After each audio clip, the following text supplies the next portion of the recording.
So we have named these, we've named these presentations Owner's Therapy because it's really about the agents and the small business owners doing the things that are necessary to be successful. So today, I'm actually really excited about this meeting today, or this presentation today, and it's going to be quick. So I'm going to go through it probably 15 minutes, 20 max today. So you guys can get on with your day.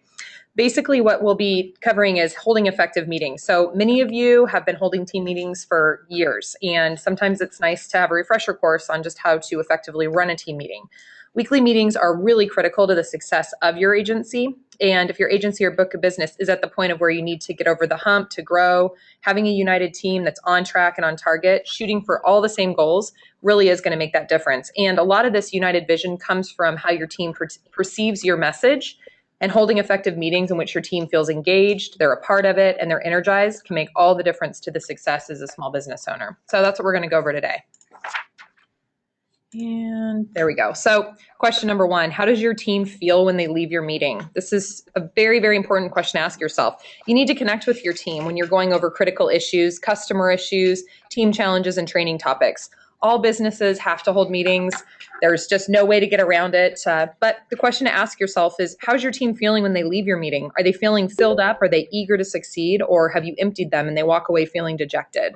So that's really something that, we're going to talk about and try to figure out how we can make it so that when somebody walks away from your meetings, they feel really good about themselves and about the process and about the momentum and the vision of the agency and of your small business.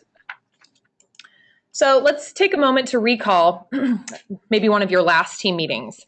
So what does it look like? What did it look like to you? And what does it feel like? How did your team function together? Who talks? Do you guys ever take note of that? Do you kind of keep that in the back of your head? Who's talking and who never talks? And how does the group make decisions? Do you make all the decisions or does the team make decisions together? When you think of your last meeting, it's important to go over these in your head. Did you have a meeting which gained the participation of all of your staff? Or was it really truly a one-sided conversation? Were you doing all the talking? They were doing all the listening? There was note-taking? You vomited all the information that you needed to vomit out on them, and then they were done. You said break, everybody went away, and then there was no conversation, there was no participation. If that's what your meetings look like, then we need to definitely get those refreshed. We need to start moving forward and change those meetings up a little bit so that there's some excitement and some energy when your team walks away from you. So let's see. I love this. We must all hang together, or most assuredly, we shall hang separately. Benjamin Franklin. So Ben Franklin had it right. If your team doesn't feel united, they will not work together. And this starts in your team meetings and those team conversations. If you're not bringing the team together, if you're not having them work together, communicate together, talk together, brainstorm together, and be creative together, then they're just going to be individuals within your organization doing their own thing, and there's not going to be that unity that's required for you to move forward and to succeed. Getting over that hump. So I put together 4 key components to a quick and effective meeting, because meetings don't have to be long. As you guys have seen from me, I mean, literally these training sessions, 15, 20 minutes. I like quick meetings, quick and effective meetings. So the first one is the agenda. An agenda for leader accountability. It's not just so that you can follow along, but it's to keep you as the leader accountable to your meeting. This helps you, the leader, stay on track. It is so easy to slide down rabbit holes and get stuck on rants, especially if you're upset or concerned about something that's happened in your business. So if you don't have an agenda for your meeting, even if it's something that you write down and you bullet point, it doesn't have to be handed out to your team. But if you don't have an agenda, what will happen is you will go down those rabbit holes. If something happened that ticked you off or upset you during the week, guarantee if you don't have an agenda, that's going to end up coming up and you're going to end up going off on a tangent. Number 2, making sure, so clear and actionable topics. So making sure that there are clear topics. You can number them out for easy to follow formats. I always try to give my team an agenda, and I do this even if it's just a 3-person meeting. It sets the ground rules and it keeps things focused. I have a team meeting today at 3:30. There's 3 of us. We're spread all over California, and we're going to do it all via Google Hangouts so that we can see each other. But we have a topic, we have action items, and we have an agenda. And that's going to help keep the ground rules and keep things really focused for us. And number 3, discussion of successes and challenges. If you're holding a weekly meeting, it's so important to discuss both the successes and the challenges. And sometimes during this part of the conversation, it's really the only time and place where you're going to learn where your team may be struggling and may need some help. I always like to put it out to the team. If somebody has a challenge, saying, how can you as peers, how can you help move this challenge forward? What is it that you can do or we can discuss in this meeting to help with this challenge? And if that's not something that you're putting out there, then it kind of puts your team in a place where they're not able to participate. I love the participation aspect of meetings. And then the fourth one is summarize decisions and assign action items. So keeping an accurate account of the meeting and circling back the following week if there are action items to be discussed or completed. There's nothing worse than saying this or that needs to get done and then no follow-up happens. And I see this so often when I'm working with companies and I'm working with small businesses, small business owners. They will, they'll have a great meeting and they'll say, okay, well, this is going to be done and this is going to be assigned to Sally and this is going to be assigned to John and this is going to be assigned to Mark. And the next week they come back together and nothing is discussed, nothing is brought up, and there's no follow-up or no conversation. Even if you have a conversation with Sally or Mark or John offline later in that week to circle back around, because you're discussing and you're having action item conversations in your meeting, you should always bring it back around to the next meeting so that the rest of the team knows that things have been accomplished and completed. It closes the loop. And it's these type of communication breakdowns that if you're not having them, it starts to create doubt in your team's mind about the direction of the business and its true long-term success and viability. And that's really important, that you want everyone to know that things are getting completed and accomplished. And the only way to do that is by making sure that you are not only summarizing the action items, but you're bringing them back up again the next meeting. So here's a couple things that I think are really important. Meeting etiquette. When you're having meetings, there's some things, it's kind of like, etiquette on the golf course. If someone comes in late, refrain from recapping what the team has already covered. Doing so sends a message that it's okay to be late for meetings and it wastes valuable time. So what should you do if an important member comes in late? Offer to discuss the work of the team offline, i.e. after the meeting's over. For habitual latecomers, request their notes and reports ahead of time so you may review their work without their presence and move ahead with the collective work of the team. So basically, if someone comes in late, we're not calling that person out. We're not saying, hey, it's okay, this is what we've covered so far, because it gives them an excuse and it lets them know that it's okay to be late. We say, hey, missed some important aspects of the meeting, important key points. We're going to go ahead and cover that after the meeting. You and I need to meet. And then the second one, state a finish time for the meeting and don't run over. This is really important. To help finish at a stated time, arrange your meeting in order of importance so that you have to, if you have to admit or you have to rush through items, you discuss the important topics first. So again, these are where those rabbit hole topics, if you've got something really critical or really important to talk about, try to do it first. That way, if you do end up going on a rant or going in the wrong direction, you are getting all of the important topics out of the way. And then the easy stuff, that can be discussed at a later time if you don't have time. But you don't want to just end up taking a 30-minute meeting and pushing it out to an hour and a half. You want to make sure that you keep to a time schedule, because people feel better about that. They feel like, okay, cool. I know that there's an end in sight and I can get on with my day. Okay. Hang on 1 second, guys. Sorry. I'm looking at my PowerPoint notes and I'm missing something here. There we go. Next one is team check-ins. So what are some things that you want to have discussed in team meetings? So these are your weekly meetings. If you're holding a weekly meeting with your team, obviously you guys know I'm huge about metrics. So discussing the metrics. How did they measure up? Making sure that you're keeping your team accountable, and also letting the team speak, letting the team have a conversation, letting them discuss what it is. It's not you going through and discussing everybody's metrics. They're discussing their metrics. They're discussing how they measured up, and they're discussing their accountability. I found that in team meetings where you make each person accountable for their results weekly, it has the greatest impact. These aren't sessions in which you berate or insult those who didn't hit the metrics, but you are asking that they're accountable to themselves and to the team. So if they don't hit their numbers or their expectations, simply ask them why. Ask what their plan is for the following week in order to be successful.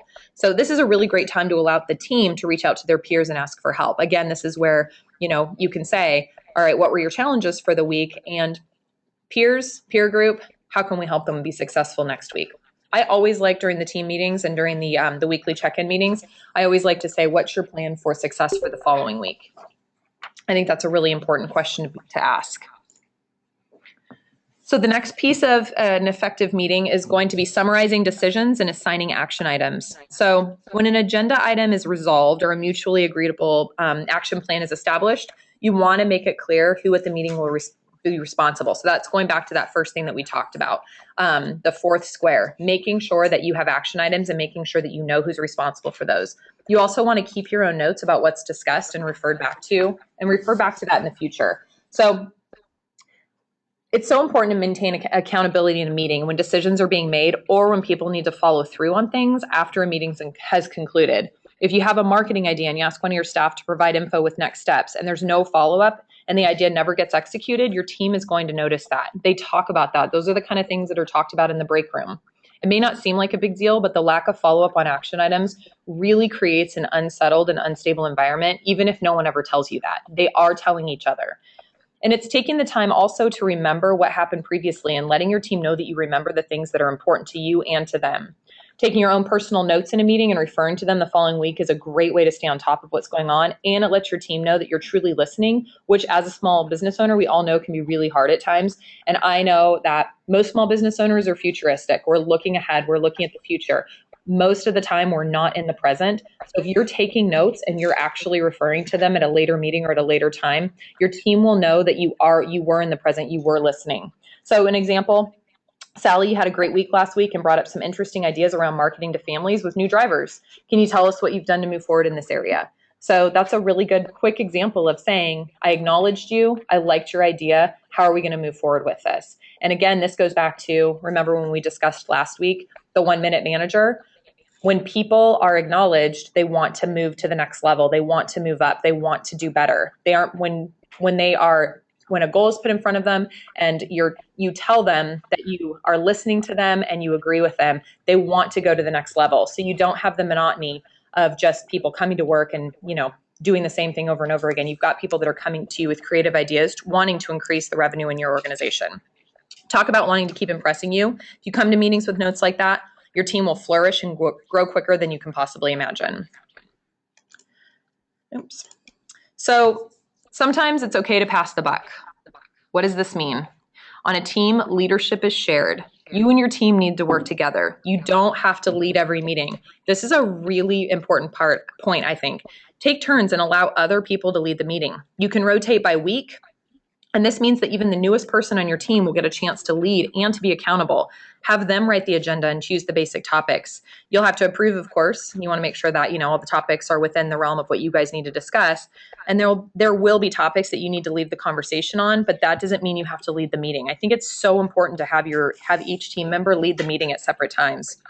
If your weekly meetings have an accountability portion where each person has to discuss their successes and challenges for the week and go over their numbers, let this part be led by a different member every time.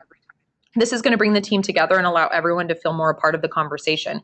And it's going to bring different ideas to the table. You're going to learn more about your staff when they lead a meeting than you'll probably learn in any of your other general conversations that you have about them. How somebody stands up and leads is a really important and I think strong indicator of who that person is.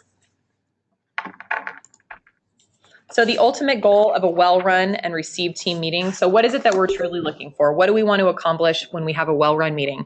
We want there to be open communication. We want people to talk freely. We want people to feel comfortable. And that meeting needs to be a safe place where they can bring ideas about, they can bring their challenges, they can bring their successes, and they're not going to get berated. You're not going to go on rants or down rabbit holes. They are going to know that it's a safe, open forum for them to have a conversation. We also want a well-received team meeting is going to spark creativity. You're going to have ideas and ideas are going to be flowing and it's going to be a fun place for just basically brainstorming to happen. You also want your team to work and you want to see the success. So teamwork and success, that's going to be a well-run and received team meeting is going to result in teamwork and success because people feel a part of one another. They know what's going on. They know what's happening at each other's desks. They know what the future of the company looks like, and they know what your ultimate goals and your vision is. And they see that because the meetings are continuous and they're solid and they can count on them. All right, so to wrap it up, I've got some fun top team ideas by Gen Y company owners. So this is from Inc.com. So these are some out-of-the-box meeting ideas. Now, the reason I put this together is because I believe there's 8 meeting ideas. The reason I put this together is because Generation Y, this is who you're going to start seeing more and more as you hire new staff. So it's important that we really look at what types of things motivate a Generation Y employee to be a part of a meeting. I think that that's critical because that's the direction that businesses are moving into. An entire office staffed by Generation Y. So first one, and all these come from Generation Y business owners, small business owners. A lot of these are startups. So these are small companies with anywhere between 1 and 10 people. So the first one, simply stand up. So this gentleman says we have a daily standing meeting during which each person is actually standing. The meeting typically lasts 5 or 10 minutes with everyone sharing their progress during the last 24 hours and goals for the next 24 hours and any obstacles they have. We found that we all get to the point faster when forced to stand rather than sit. So I really like this one. And this is especially good for offices that have bullpens. So if you have an office where you've got a lot of desks that face each other and you typically just stand in the middle, I guarantee you your team is looking at their computer screens, entering or looking or reading emails, looking at the phone while it's ringing. So if you actually make everyone stand up for a quick 5-minute meeting, everyone's calling out what their goals are, what their focus is, you're going to get a lot more focus on that meeting and it's going to go a lot quicker. Get to the point. So I really like stand-up meetings. I wouldn't suggest a stand-up meeting for a 30-minute meeting though. Next one, share your growth. So pitch a brighter future. This is you agents and small business owners. You're pitching a brighter future. You are sharing your growth. So show your colleagues and your team members the company's current growth or share some current future revenue projections. This is really going to excite your team and they'll be more productive and proud that they're part of something big. So a way to get your team excited, maybe on your weekly meetings or once a month, you can share your folio, you can share some of the incentive plans, you can share some of the commissions, you can share something that shows a brighter future for your small business. This is huge, especially if you want them to have an interest in your success. They need to know where you are and they need to know where you want to be. Next one, again, these all came from the Inc. magazine, so a lot of them kind of come back to what we had already talked about earlier, but prepare an agenda in advance. The worst meetings have 2 characteristics, no agenda and no objective. Send a meeting agenda to attendees in advance, figure out what topics should be handled outside of the meeting and also which ones merit more attention based on your team's replies. The benefit, shorter meetings that provide everyone a sense of accomplishment. This just saves time so they can get back to work. They know what to expect. They know what the meeting's about. I have to say, one of the worst feelings in the entire world as an employee is to go into a meeting and not know what the employer is going to talk about, and then to be fearful that things are going to be called out, issues are going to be discussed that you just aren't prepared for. So sending out an agenda and letting the team know what to expect really helps with this. Focus on focus. So this is very similar to the last one. Focus and stay on topic. This really can't be expressed enough. This is, Nick Friedman, college hunks hauling junk. I mean, is there a better company name? Key points, stick to the topic, try not to go down any rabbit holes, be comfortable telling the team members that although it's a great idea, now isn't the time to discuss and you'd like to table that for a different conversation. I think that's really important, is figuring out what your key points are. But if somebody has to talk about something that's unrelated, let them know out loud in front of the team in a kind way. That's a great conversation piece. That's a great topic. But unfortunately, this isn't the time or the place to have that conversation. We can have it offline in my office. And what that does is that sets a tone for your meetings and allows people to understand they need to get it on the agenda. They need to check with you prior to meeting topics. Blend in the bonding. I always like to make it a point to incorporate a team activity into staff meetings. It motivates them to want to attend and the meetings are more productive because of it, and it builds a stronger team. Meetings usually aren't filled with a bunch of useless discussions. I love this. Picnics, bowling, sailing. Once a month or even once a quarter, pick a fun event and have your team meeting during this time. It could be lunch, miniature golf, regular golf, a team movie, dinner, bowling.